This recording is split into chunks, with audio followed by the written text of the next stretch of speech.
कोल्हापूरमध्ये शाहू महाराजांच्या प्रचारार्थ सभा पार पडली। यावेळी शाहू महाराजांनी शेतकऱ्यांच्या मुद्द्यावरून सरकारवर निशाणा साधला। आज अनेक वस्तूंचे दर सातत्याने वाढतायत, शेतकरी सुद्धा त्रस्त झालाय।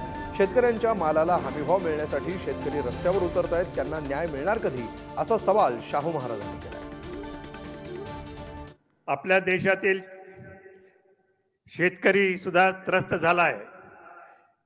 शेती करणे त्यांना आर्थिकदृष्ट्या परवडत नसल्याने शेतकऱ्यांच्या आत्महत्या वाढल्या आहेत। शेतकरी न्याय मागण्यासाठी रस्त्यावर उतरला तर त्यांच्यावर लाठ्या चालवल्या जातात, गोळ्या घातल्या जातात, त्यांना दिल्लीत येऊ देत नाहीत। मग आपल्या शेतकऱ्यांना न्याय कधी मिळणार? खते, बी बियाणे व शेती अवजारातील वरील GST रद्द केला पाहिजे व शेतकऱ्यांच्या मालाला हमीभाव मिळाला पाहिजे।